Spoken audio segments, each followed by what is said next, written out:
Здравствуйте, это новости Татарстана, в студии Даяна Саитова. И вначале коротко обозначим главные темы выпуска.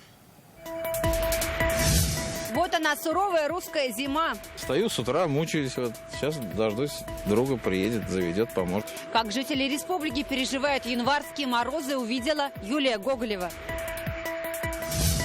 Очередное нападение тихого убийцы. Пострадали женщина 1995 года рождения и ребенок 2014 года рождения. Почему в республике продолжаются случаи отравления угарным газом, расскажет Рамиль Галиулян. Мест уколов станет больше. Человек изъявляет желание вакцинироваться, его записывают в лист ожидания, вакцины приходят, пациента приглашают. В Татарстане расширяется количество прививочных центров для вакцинирования от коронавируса. Как туда попасть, выяснял Рамиль Шайдуллин.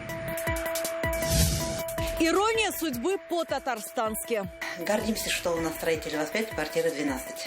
25-е дома по улице Строителей в Татарстане нашла Алия Хайрудинова.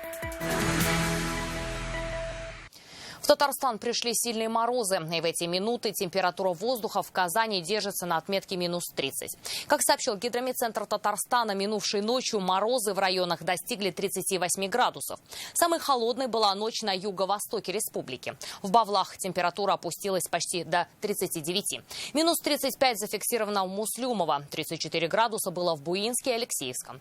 В районе Казанского аэропорта метеостанция зафиксировала температуру минус 34,5 градуса. В Казани в самую холодную ночь этого года без тепла остались порядка 40 домов. На улице Батыршина произошел прорыв трубопровода. На ряде маршрутов была приостановка движения троллейбусов и трамваев. Из-за замерзания проводов произошли 2 обрыва в сетях. Школы и детские сады сегодня опустили. О морозоустойчивости татарстанцев Юлия Гоголева. Посмотрели батареи, они были холодные. О том, что на улице минус 33, Сергей Кириллов узнал еще в 4 утра, когда супруга разбудила его и пожаловалась: в квартире холодно. 4 часа позвонил председателю. Он сказал: сейчас буду. С 2 часов утра он знает об этом. Как оказалось, отопление в эту холодную ночь отключили не только на Батыршина 30, но еще в десятки домов Кировского района и некоторых учреждениях. Морозов не выдержал теплопровод. Временное ограничение было 40 домов и 5 соцобъектов. 3 детских садика и 2 здания гимназии. Аварию устранили оперативно, и уже в 7:30 батареи в этих домах потеплели. В течение дня также восстановили теплоснабжение в 3 садиках и татарской гимназии. Но детей в учреждение попросили не приводить. Чтобы прогреть большие здания, времени требуется больше. Это и другие аварии были на контроле у оперативного штаба МЧС. Сотрудники ведомства из-за мороза переведены на особый режим работы. Ведется непрерывный мониторинг оперативной обстановки, в том числе на объектах энергетики и ЖКХ, по возникновению аварий на теплосетях. Здесь теперь мы посмотрим. В школы и детсады республики сегодня пришли лишь единицы. В Казанской 9-й гимназии на уроках было всего 13 учеников. Когда я выходил из дома, было не так уж холодно. Думал, дойду. Тем более надо готовиться к экзаменам. Младшие классы – это предел 25 градусов, а с 5 по 9 класс 27 градусов, а старшеклассники, конечно, до 32 градусов обучаются. Если большинство детей сегодня из-за морозов не пришли в школу, некоторые взрослые не пришли или же опоздали на работу. Многие автомобили, особенно подержанные иномарки, не выдерживают суровой русской зимы и просто отказываются заводиться. На выручку приходят друзья, соседи и просто случайные прохожие. С утра мучаюсь. Вот сейчас дождусь, друга приедет, заведет, поможет. Чтобы машина уж точно завелась, некоторые из казанцев придумывают шаманские ритуалы. Если машинам еще можно дать прикурить, представители животного мира из-за холодов оказались в незавидном положении. Такие трескучие морозы выдерживают не все. Еще бы сегодня все ленты соцсетей пестрят фотографиями градусников. Так, в Балтасях этой ночью было минус 43, в Камско-Устинском районе минус 44, в Рыбнослободском районе под 46. В Казани теплее, но и здесь, в парке Урицкого, на озере замерзла единственная полынья, в которой еще недавно плавали сотни уток. В самом парке из-за неожиданного мороза непривычно пусто. На остановках прохожие вот-вот пустятся в пляс, чтобы согреться. Дождаться своего автобуса в таких условиях – настоящий подвиг. Очень холодно, замерзла. Да, холодно. Сегодня в школе было очень мало детей.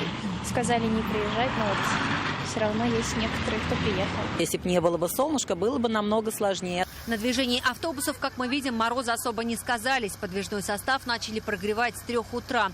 А вот некоторые троллейбусы и трамваи на улице Адаратского этим утром встали.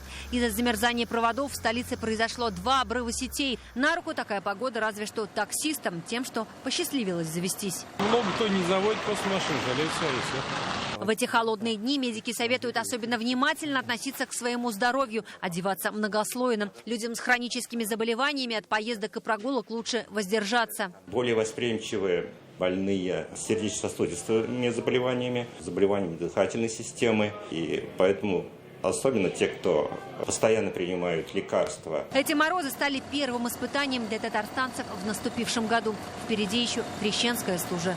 Юлия Гоглева, Ренат Сафин, Рамзиль Гарипов, ТНВ, Казань. Сильнейшим обморожением в реанимации ДРКБ сейчас находится годовалый малыш. Его экстренно этим утром доставили из Алексеевского района. Врачи сейчас борются за его жизнь, а следователи уже возбудили уголовное дело в отношении матери по статье «Покушение на убийство малолетнего». По версии правоохранителей, женщина оставила малыша ночью в сарае на 30-градусном морозе. Нашла ребенка бабушка утром. Старший ребенок тоже получил обморожение и также находится в Казанской больнице. Рамиль Шайдуллин с подробностями.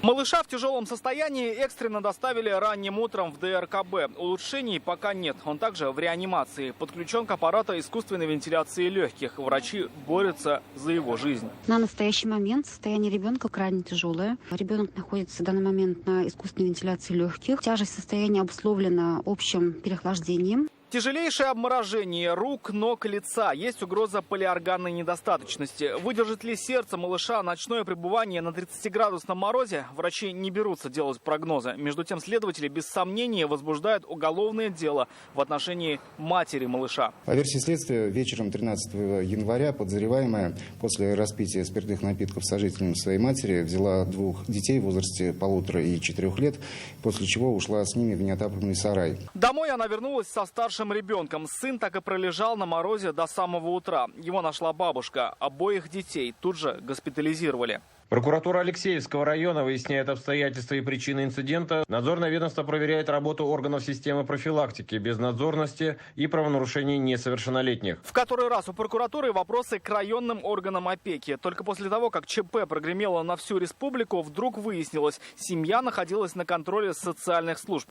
Если семья неблагополучная, а мама выпивала, как следует из материалов следствия, почему никто не забил тревогу? Ведь дети находились в опасности. И почему после трагедии не было сообщения ни от одного из ведомств района, что дело взято под контроль? Она постоянно была на учете, на ведомственном учете у главы сельского поселения. Она ежемесячно проверяла эту семью, и буквально последние 2 посещения были 30 декабря и 6 января этой семьи. Все было нормально в семье. Однако в аппарате уполномоченного по правам ребенка так не считают. В таких случаях вообще необходим постоянный присмотр, постоянный надзор. Здесь, возможно, либо случаи были слишком редкими, либо просто не были приняты соответствующие меры. Следователи республики возбудили уголовное дело по статье «Покушение на убийство малолетнего». Мать задержали. Завтра будет решаться вопрос меры пресечения. Хотя сейчас самое главное – спасти малыша. Остается только верить в чудо. Рамиль Шайдуллин, Данил Филатов, Рамзиль Гарипов, ТНВ, Казань. 6 человек за минувшие сутки обратились на станцию скорой помощи с переохлаждением. 3 взрослым и подростку была оказана первая помощь, и их отпустили домой. 2 госпитализировали в 7-ю горбольницу. В эти морозные дни врачи настоятельно рекомендуют одеваться потеплее, либо вовсе отказаться от выхода на улицу, не греться алкоголем. Основной контингент, процента 90, это пациенты после праздничных злоупотреблений. То есть алкоголь теряет, человек под действием алкоголя, контроль за ситуацией, лежит на улице. И вот, как правило, если не вовремя на него обратили внимание, то таких людей приводят уже с обморожением. Поэтому моя большая просьба, у нас сегодня тоже старый Новый год, кто будет отмечать, отмечайте, пожалуйста, дома и не выходите на улицу. Сегодня минус 30. И уже завтра татарстанцев ждет резкое потепление. В республику придет южный циклон. Он принесет сильный снегопад. Температура поднимется до минуса 9-14 градусов. Потепление будет недолгим, его сменят крещенские морозы. Пойдет постепенно, начиная с юго-западных районов, снег. Также, прогнозируются метели.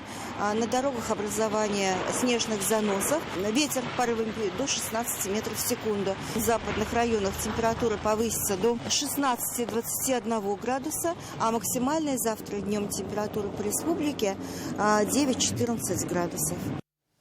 Не согреться, так задохнуться. В Казани семья едва не стала жертвой угарного газа. Различные степени тяжести получили мама с ребенком.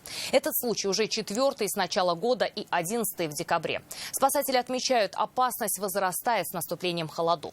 Как обнаружить тихого убийцу, пока не стало слишком поздно, Рамиль Галиуллин расскажет. Внимание медиков, спасателей и газовиков минувшим вечером было приковано к этому дому на Ибрагимова. Дело в том, что в квартире на 5-м этаже угорело сразу несколько человек. Взрослая женщина и 6-летний ребенок. Источник угарного газа – колонка. Такая в этой хрущевке есть в каждой квартире. По словам соседей, маме и мальчику стало плохо в районе 8 вечера. Вечером только видели, что приехал скорый, и все. А и сегодня утром то, что ребята приходили со всех служб. Экстренные службы приехали в считанные минуты. Мама от госпитализации отказалась, а ребенка доставили в больницу. С диагнозом отравления угарным газом средней степени тяжести госпитализирован в детскую республиканскую клиническую больницу города Казани. Ведется расследование и устанавливается причина происшествия. Как отмечают газовщики, плановые визиты с проверкой проводят не реже 1 раза в год. Последняя в этой квартире была в прошлом феврале. Тогда все оборудование работало исправно. Специалисты говорят, зачастую отравление угарным газом происходит из-за недостатка вентиляции в помещениях. Это, как правило, оно связано с отсутствием притока воздуха, необходимого для полного сгорания газа. Также при отсутствии притока не обеспечивается вентиляция помещения и, соответственно, дымоудаление. С начала года в республике уже 4 случая отравления угарным газом. В декабре было 11. В целом в 2020-м пострадали 64 человека, 5 погибли. Подносим газ. Все. Ушел в аварийный режим, он показал, что в помещении и сработал электромагнитный клапан. Чтобы избежать трагедии, с 2019 года все новостройки, подключенные к газу, должны быть оборудованы специальными датчиками. Этот прибор похож на пожарный извещатель. Он отключает подачу газа в случае утечки. Имеется 2 порога срабатывания. Это на метан, природный газ, и на углекислый газ СО. Дома, сдающиеся по социальной ипотеке, кроме часовой отделки, оснащены также всеми новейшими необходимыми датчиками и счетчиками, в том числе системой автоматического контроля сгазованности. Эта система позволяет контролировать содержание метана в помещении. Система установлена в тех домах, где есть газоснабжение. Система устанавливается, соответственно, за счет застройщиков, в частности, я себе скажу. То есть это входит в стоимость всей квартиры. Это является, поскольку обязательным требованием. Сигнализатор угарного газа в магазинах встретишь нечасто. Продавцы говорят, пока нет спроса. Но можно заказать. В любом случае бдительность никто не отменял. Рамиль Галиуллин, Данил Филатов, Филюза Хамидуллина, Ирик Хабибуллин, ТНВ, Казань. Татарстан в ожидании массовой вакцинации от коронавируса. До конца февраля в республику поступит больше 190 тысяч доз вакцины «Спутник Ви». Сейчас готовят список лечебных учреждений республики, где можно будет вакцинироваться. К этому процессу сейчас подключились и частные клиники. Главное – иметь направление врача. Хватит ли клиник или нужно готовить дополнительные прививочные центры, выяснял Рамиль Шайтуллин.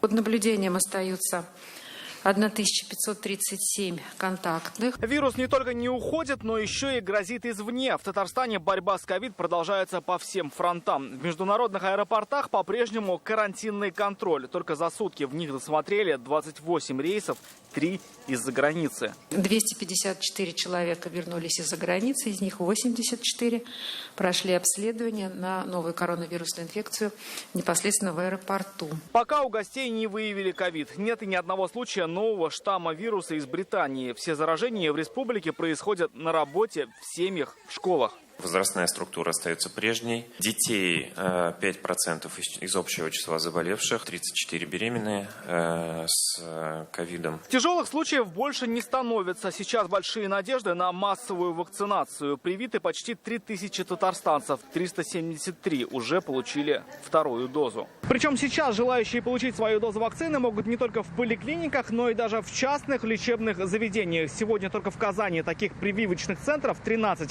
Дальше, полагает Минздравие, их будет становиться только больше. До конца февраля в республику поступит больше 190 тысяч доз вакцины. И для массовой вакцинации потребуются новые прививочные центры. Их готовят уже сегодня. Например, один на базе КФУ. Мы надеемся, что в пятницу уже все вопросы будут решены. И в пятницу мы начинаем вакцинацию прикрепленного населения к медсанчасти КФУ. А 7-я горбольница Казани вакцинацию сегодня возобновляет. Напомним, на днях мы сообщали, что там закончилась вакцина. Сегодня она снова поступила.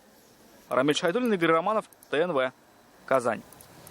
Почему цифры могут быть обманчивыми? Что будет с липовыми справками и как эксперты контролируют сами себя? Об этом сегодня говорили на коллегии Республиканского бюро судебно-медицинской экспертизы. Весь прошлый год работа здесь шла в условиях пандемии. Как итог, впервые инвалидность получили лишь 14 тысяч человек. Это меньше, чем в 2019-м, почти на 20%. Сегодня вице-премьер Лейла Фазлеева призвала не ориентироваться на цифры прошлого года, ведь никто пока не может сказать, во что выльются последствия коронавируса. Либо не дошли, либо побоялись дойти, либо в силу того, что болели. В 2021 году, безусловно, программы реабилитации, программы с установлением инвалидности будут связаны в том числе с влиянием результатов коронавирусной инфекции на наших граждан. В минувшем году в бюро ускорили процесс возврата документов медицинским организациям, если в них есть ошибки. Все, чтобы сократить время получения инвалидности татарстанцами. Это же касается и подтверждения статуса. Напомним, до 1 марта инвалидность по всей стране пока продлевается автоматически. Ускорить работу с гражданами должна и цифровизация бюро. Задача довести электронный документооборот между ведомствами до 90%. Таким образом, здесь намерены усилить защиту от липовых справок. Переход на электронный документооборот к 20 декабря 2021 года 90% всех лечебных учреждений, это и 100% учреждений государственной муниципальной системы. Это мы думаем и считаем, что полностью исключит возможность представления документов, скажем так уж, липовых документов для получения группы инвалидности. И будет, так как даже направление будет идти за электронной подписью руководителя лечебного учреждения. Это новости Татарстана, и смотрите далее.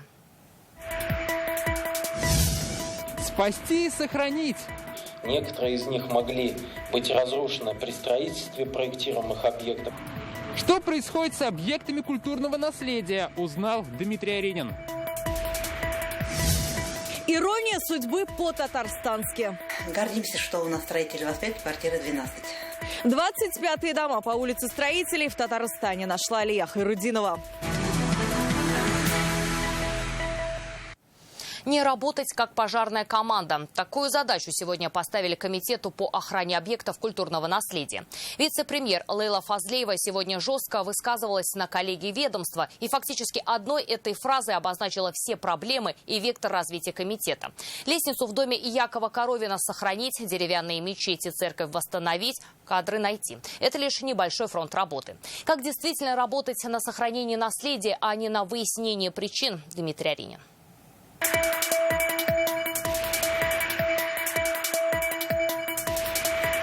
Петропавловский собор Казани 1723 года – один из ярких примеров стиля эпохи Петра I. Как отмечают специалисты, этот храм в стиле русского барокко для регионального зодчества – просто уникальный объект. Сейчас памятник архитектуры федерального значения реставрируют тоже на федеральные средства. Уже выделено более 200 миллионов рублей. Работы планируют завершить к 300-летию собора. Сложности добавляет то, что необходимо найти квалифицированных специалистов. В Петропавловском соборе иконы, которые у нас, например, не восстанавливать, нужно их вывозить за пределы республики, где есть специализированные учреждения, которые занимаются восстановлением икон. Проблему нехватки профессиональных местных кадров обозначили сегодня на коллегии Комитета по охране объектов культурного наследия. Одна из печальных страниц – попытка реставрации деревянной церкви с Камского устья и мечети из Рыбной Слободы. Привлекли мастера со стороны. В итоге чуть не лишились обоих памятников, и суды идут до сих пор. В настоящее время Казанская лицензированная организация с привлечением специалистов из Костромы проводятся противоаварийные работы. Объекты находятся в республике. Обещание данные жителям будут выполнены, объекты в 2021 году отреставрированы. Сейчас в Татарстане 3500 объектов культурного наследия. 86 из них мы тоже чуть было не потеряли. Неточная реставрация, нарушение в эксплуатации, незаконные пристрои. Проблема в том, что многие объекты, которые могли быть под охраной, до сих пор не получили соответствующий статус. Поэтому удалась резонансная продажа лестничного пролета в старинном доме купца Коровина. Единственным способом остановить утрату подлинного элемента дома был временный мораторий на проведение строительных работ, что и было сделано после общественных сигналов в социальных сетях. Комитету необходимо лучше взаимодействовать с общественностью. Вице-премьер здесь была как никогда точной в формулировках. Мы работаем очень часто как пожарная команда. Когда поступает сообщение о том, что где-то что-то происходит, мы начинаем отрабатывать данный факт. Видимо, в какой-то период мы не получаем информацию от населения. Значит, нам надо подумать, каким образом. У нас есть сейчас и Инстаграм, и канал связи электронный. Как отмечают, на сфере сохранения культурного наследия негативно сказались и последствия пандемии, и ситуация вряд ли изменится в этом году. Большинство объектов культурного наследия местного значения – это все малый и средний бизнес, и, соответственно, так как они были все закрыты, то и реставрация фактически прекратилась. В ближайшее время в Татарстане может появиться 4-й объект ЮНЕСКО. На этот статус долгие годы претендует Казанская обсерватория имени Энгельгарда. Ей более 100 лет. Сохранился редкий телескоп XIX века. Та заявка, которая была связана с астрономической обсерваторией, была одобрена, включен в предварительный список объектов. Дальше будем амбулаторно заниматься этим вопросом. Несмотря на все сложности, в этом году ожидается завершение работ на нескольких знаковых объектах. В первую очередь это собор Казанской иконы Божией Матери. Дмитрий Аринин, Андрей Бендубаев, ТНВ, Казань. Почему ушел ректор Болградской исламской академии и какие задачи стоят перед его преемником, читайте в интернет-газете «Реальное время». Сегодня день российской печати. С профессиональным праздником нас всех поздравил Фарид Мухаммедшин. Обладая несомненным литературным достоинством, тексты журналистов формируют реальную повестку дня, влияют на общественные настроения, побуждают к выражению собственной позиции. С учетом продолжающейся пандемии по-прежнему востребованы качественные и оперативные материалы. В непростой период, когда реальная жизнь во многом вынуждена перейти в онлайн, мы видим мир именно вашими глазами. И с Днем российской печати журналистов республики поздравил руководитель аппарата президента Татарстана. В телеграмме, адресованной главе агентства Татмедиа Айдару Салим-Гараеву, Азгат Сафаров пожелал работникам СМИ неизменно вдохновенной работы, новых и интересных проектов и успехов во всех начинаниях. Какая гадость – это ваша заливная рыба или другое? 3-я улица Строителей, дом 25, квартира 12, 4-й этаж. И каждый сразу узнал любимый фильм. Новогодний вечер без него не представить. А сегодня по старому стилю, по юлианскому календарю Новый год, только с приставкой «старый». Как оказалось, в Татарстане тоже есть улица Строителей и не одна. Случалась ли ирония судьбы с жителями нашей республики, расскажет Алия Харидинова. 1-я Парковая, 2-я Индустриальная, 3-я улица Строителей. Красиво, не правда ли? Одинаковые названия улиц, типовые дома, в безликие двери врезаны типовые замки. И какой Новый год без иронии судьбы? Фильм давно разобран на цитаты, и почти каждая стала крылатой. Мы искали и нашли. В Татарстане есть Строителей 25. И не только в одном доме нашлась и 12-я квартира. Тогда, в далеком 76-м, домофонов не было. На типовую лестничную клетку попадали без труда. Глаз радовала типовая, приятная краска. В знаменитой на всю страну 12-й квартире хозяев не оказалось. А вот соседи такое соседство ценят. Как же эту квартиру так ходит страной? Почему не заходят к ней гости из других городов? Понимаете, у нас традиция. Каждый год 31 декабря мы с друзьями ходим в баню. Эту традицию чтут и в Татарстане. Что интересно, в Казани улицы Строителей нет, но мы поиски продолжили. Легендарная улица Строителей и не менее легендарный 25-й дом. Нашли мы его в селе Дубьязы Высокогорского района. К сожалению, попасть в него не удалось. Зато какие тут жители про свою знаменитую улицу знают, 25-м домом гордятся. В нашем селе есть улицы Строителей, даже 25 дом, как в кино. Только этот дом не как в кино, не типовая многоэтажка, а частный из красного кирпича и резными ставнями. Кто его знает, вдруг заблудимся и вместе встречаем Новый год в этом доме. Ой. Здесь из чайника точно поливать не будут, да и типового ключа, чтобы без труда пробраться в дом, не найдется. Не те времена, но если вдруг кто-то заблудится... Встречаем очень добродушно, приглашаем нас на чай, на чаепитье, разговариваем, общаемся. А у вас ботиночки на тонкой подошве, так что умрем рядом.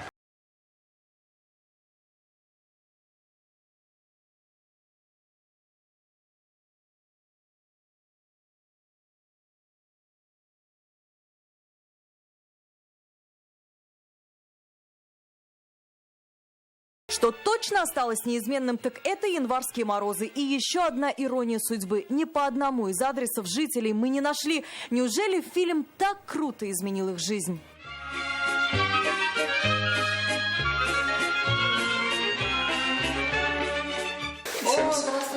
Но, как и в любом фильме, бывает хэппи-энд. Вот и житель Нижнекамска с проспекта Строителей 25 все-таки возвращается в свою знаменитую квартиру, как когда-то Евгений Лукашин. В больницу, и там врач у меня прям заметила, говорит, о, у вас, говорит, как совпадает, говорит, с легким паром, да, говорю, приезжайте к нам в гости. Алия Хайрудинова, Вадим Илларионов, Филюза Хамидуллина, Ирик Хабибуллин, Ильшат Аюпов, Рамиль Закиев, ТНВ, Татарстан. Итак, этой ночью мы встречаем Новый год по юлианскому календарю. Пусть этот вечер позволит нам заново испытать радостные эмоции и принесет новые открытия. С праздником! На этом у нас все. Еще больше новостей в наших соцсетях ВКонтакте и Инстаграм. До встречи!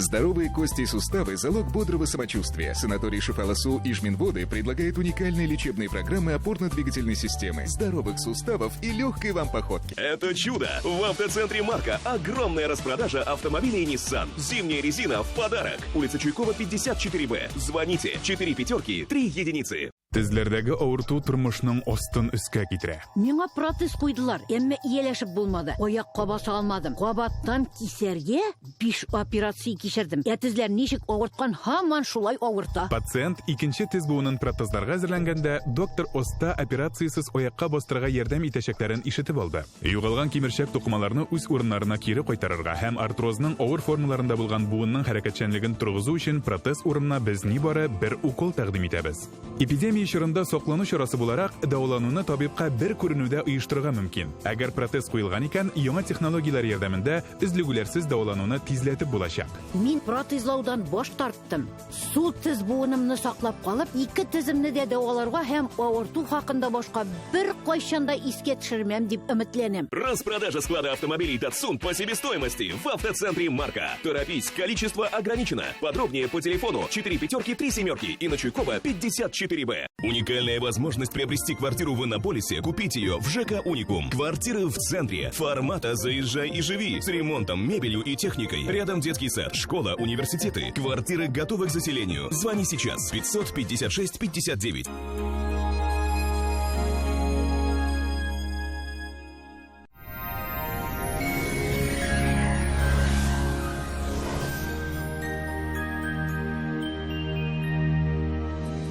В студии София Егорова. Здравствуйте.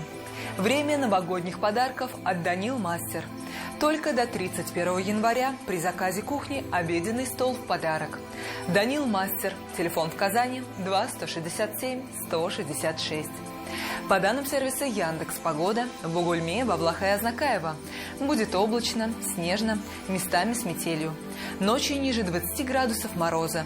Днем же станет теплее, минус 10-11 градусов. Снегопады и потепление ожидаются в Набережных Челнах, Нижнекамске и Елабуге. Днем до минус 12. В Агрызе, Менделеевске, Актаныши также закружит снежная вьюга, а температурный фон повысится до минус 14. Снег и метель ворвутся в Арск, Кукмар и Балтаси. Здесь ночью до 25 градусов ниже 0, а днем уже заметно теплее, минус 13-14 градусов. В Болгаре, Дрожжином и Буинске ожидаются снегопады и повышение температурного фона. В дневные часы до минус 11-12 градусов. Станет теплее и в Альметьевске, Чистополе и Мамадыше. Здесь снежный циклон оставит свой след. Спонсор выпуска ПАО «Акбарсбанк». Живите лучше. Что значит жить лучше? Ценить то, что имеешь, но всегда стремиться к большему. Превращать свои ресурсы в возможности, а возможности в результаты. Чтобы каждый твой новый день был еще лучше предыдущего. Потребительские кредиты с выгодными ставками от Акбарсбанка. Живите лучше. Оцените все преимущества новых современных жилых комплексов от компании «Грань». Вам понравится здесь жить. Телефон 2-677-677. Мечта о своей квартире станет реальной. В жилом комплексе «Город-парк» Новые Горки от строительной компании «Грань». Квартиры с качественной чистовой отделкой в кирпичном доме. Телефон отдела продаж 2-677-677. В Казани облачно и снежно. Возможно метель. Ночью около 23 мороза. Днем уже 14 градусов ниже 0. Ветер восточный порывистый. Атмосферное давление 758 миллиметров ртутного столба. Влажность воздуха 84%. Магнитное поле Земли спокойное. На этом наш выпуск завершен. До свидания.